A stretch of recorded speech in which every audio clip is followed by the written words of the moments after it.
Hello everyone, it's Nancy. This is the third installment of costuming, specifically gearing up for costuming for Real Housewives of Troy. As you can see, we're decked out, me and Susan here. I've named her Susan, she doesn't have to be, so I don't know. Hey, maybe comment, say what should Nancy's model be named? I don't know. Think about it. Let me know what a good name for her is. I'm going with Susan for right now. So, yes, I am Nancy Lantis, coming to you live from my office. This is for Eclipse Theatre, LA, Work in Progress Wednesday, costuming. So, I want to be very clear about something, just between you, me, and Susan. I am not a costumer. I am what I have named re-costumer. Because I actually have never made costumes for a show. There are a lot of costumers I've worked with here in Santa Clarita and elsewhere that make costumes. I mean, they are full-fledged seamstresses, designers, pattern makers, because that takes math, people. You may not know it. And they make costumes from scratch. I've made clothes from scratch, but costumes for a show, because usually I'm in them as well, or directing them or doing something. That's small theater for you. I just don't have time or the skill set to quickly do it. So I fake it. Yes. I go to Goodwill and Salvation Army and all those places, and I get clothes that I can remake into a costume. For example, Susan here. Susan is modeling a dress I wore in Big Sandwich Theater Company's Change the Station, and that was set in the 1930s. So I went to Goodwill and I bought this lovely purple thing here. Show it off, Susan. Ow! Show it off. There we go. In researching for it, which we'll get to in a second, I added like a little embellish here and a little embellish here, and a dress that was actually too big for me to begin with. It turns it into kind of a 1930s silhouette. All right, and that's what we're going for. So that was Susan. Thank you, Susan. We're back. Susan! Shocking.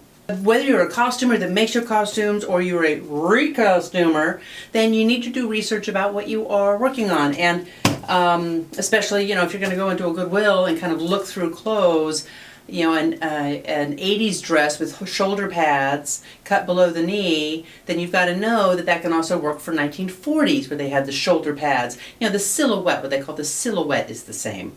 And so you need to know your research in order to do that. So a couple of things. First of all, this amazing book, Mode in Costume, I guarantee you every costumer has this on their shelf.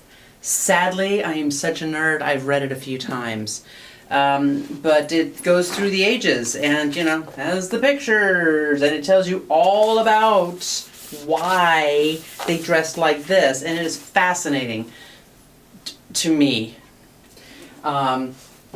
Anywho, what else? Oh, this is a great, something like this too. I mean, I've got more, but these are the ones. This one too, Chronicle in Western Fashion. Again, like the colors and the illustrations on these suckers. I mean, this is like for in-depth and to get ideas about how to then accessorize costumes. Now, if you are, this says it all right here. Frugal costuming. Okay, so not only do I not make my own costumes, because I also don't have the money to do so. I mean, to buy the fabric and the patterns and the time to go into it, takes a lot of money. And when you're like something like Eclipse Theatre, LA, and you're working on a budget, you got to be a little smart about it. I mean, something as simple as you take a man's coat and you add some fake fur to it, and you've got something out of, the 1920s or 30s for a woman to wear. So there's all kinds of things out there. If you are thinking of costuming a show, or you need to costume a show and you just don't know where to start, online, Amazon, say costume books for somebody who doesn't know how to costume a show, and you'll get tons of hits. This is also something good. This kind of breaks it down a little bit easier. It's going to show you how you take just a big piece of fabric and you drape it much like they would have. All right?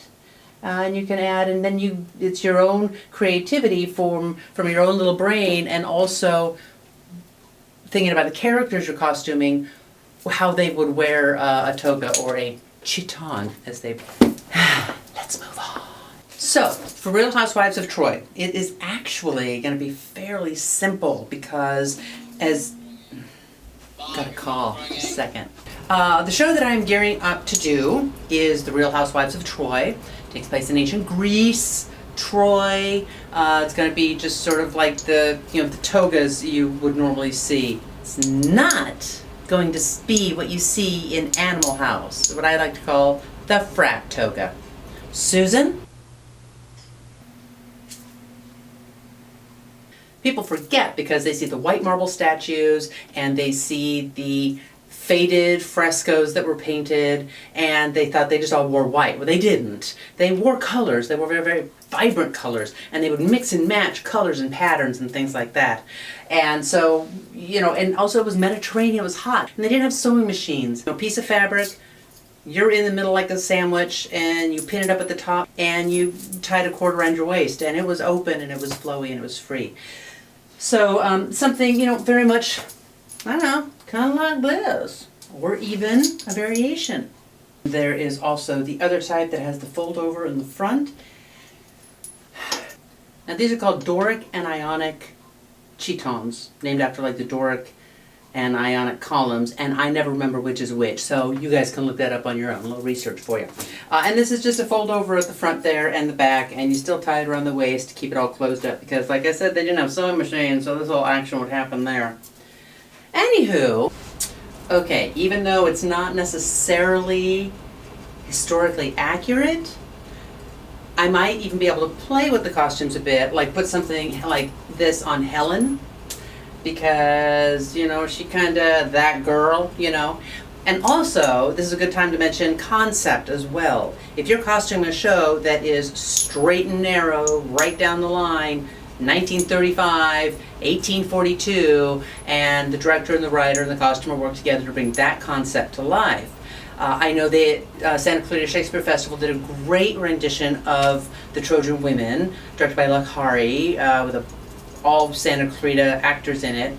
And they did it in a, I think, modern-day women's prison. So they were all in orange jumpsuits, which is fabulous to convey the prisoner of war, the effects that war have on the survivors and the women and the children, that sort of thing.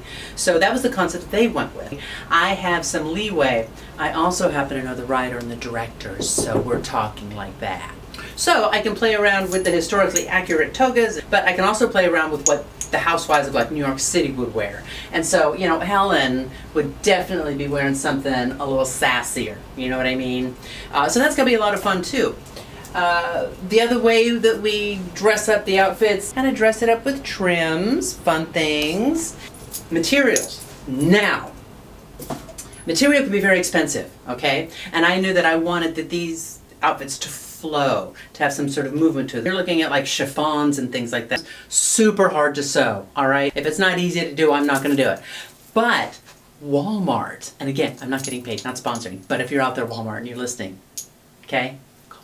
They have the microfiber sheets that are super flowy. They already are in whatever colors I want them to be. I've got this beautiful red for capes. I've got a pattern here. I've got cream color, blue color. They're sheets for crying out loud. Yep, sheets. That is the third and final installment of Work in Progress Wednesday's costuming. I don't know if you learned anything. Wow, that's a terrible thing to leave you with. Just maybe give you a little bit of insight about kind of working on a show. And during this time of quarantine, I have a lot of time to do that sort of thing. So I'm not sure what the next work in progress will be. If you have an idea, let me know in the comments, okay? Make sure you subscribe to our YouTube channel, Eclipse Theatre LA. And of course, check out our website, eclipsetheatrela.org. And all of our content on Facebook and Instagram. We love bringing it to you. I gotta tell you, I'm so proud of the whole artistic and theater community just refusing to stand still and just really needing and wanting and loving to bring all of this content that you see out there to you guys. So check it all out, stay entertained, stay safe, take care of yourself, and take care of each other. Bye-bye. Susan here. Oh, I'm so embarrassed, I'm so sorry.